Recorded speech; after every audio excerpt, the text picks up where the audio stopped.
Hello, nhớ xong đấy ạ. Thế nên lúc nào chị vô tới khó khổng chị cũng yêu muốn thua cho bé sẽ được sai ok nữa. Đấy. Thế giờ chị bé cũng bao giờ đã chị nữa ạ. Sai nào này 70.000.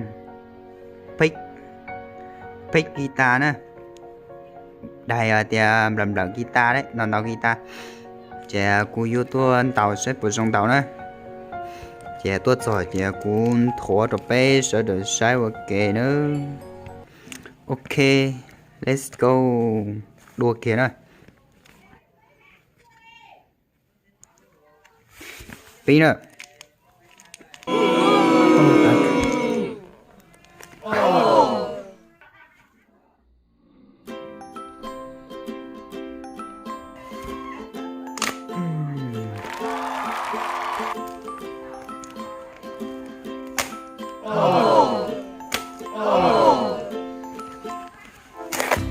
Mình cân Bang bang. Nó nữa. Nhân vật chính. Thôi đã biết sẽ là sai này. Chà lần rốt tí luôn luôn nó điện này. Muốn thua rồi. Chà cú vô ở đây nó thấy xe lấy toàn ở đây nó đi cứ trong góc cái này. Đấy. Chà đặt không mang chà ở đây nó chỉ do xa chỗ xe cả tiền ship nữa. Thì xe lấy kem cho ở đây nó thấy chỉ cú trong góc. Ok. Chà cú cho một tép đan cho bé sẽ làm nó ok nè. Ok, chà tại sao nó cũng là tép thử tiếng cho bé sẽ làm nó ok nè. Chà nó chỉ cũng mua plau đầy đấy ạ. Plau đầy thì sẽ mua bé kích thước. Chà vấn đề chỉ cũng là tàu lúa kích thước 0.58mm nè. Em lòng thử này.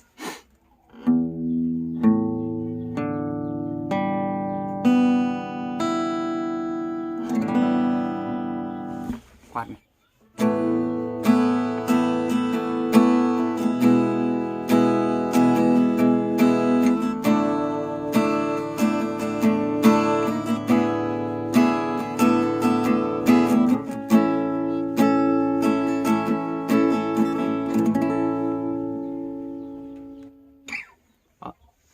Chà lúc nào lúc kích thước 0.58.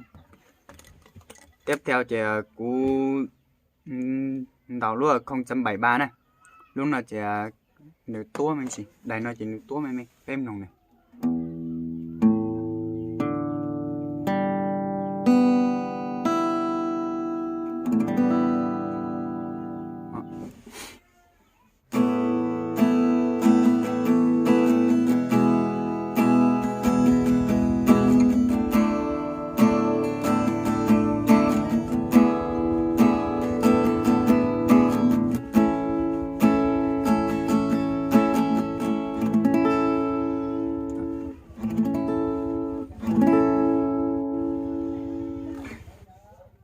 Trên đây nó trên rõ ý nhật sai số nó vì đó khỏi thì ó lúc chất liệu trên WhatsApp này.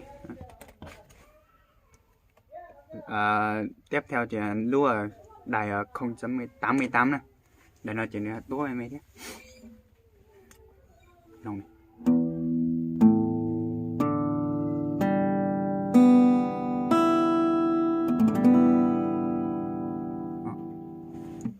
Quạt này.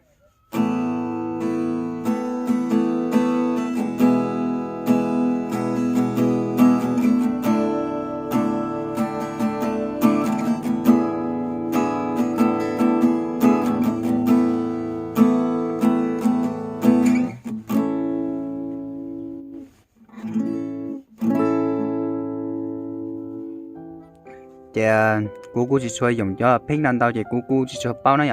Thì sẽ trở lại cú cảm nhận chà ở đây nó kỳ đôi chà người vô dòng tàu đó nè. Ý là người mua cho tê khó nó chà người vô tua đi nó chà người vô tua tàu trôi rồi. Thế nên chỉ sử mua lúc điểm liền đấy ạ.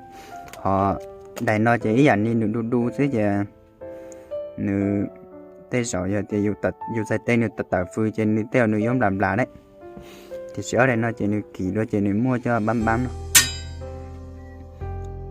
giờ cú tép y bay được phải sẽ làm nồng nghe về ok đấy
giờ bây giờ xin liền nó xíu nữa giờ thì nhẹ nó chạy bán lại thì để đăng ký của tụ kênh thế này ạ bye bye bây giờ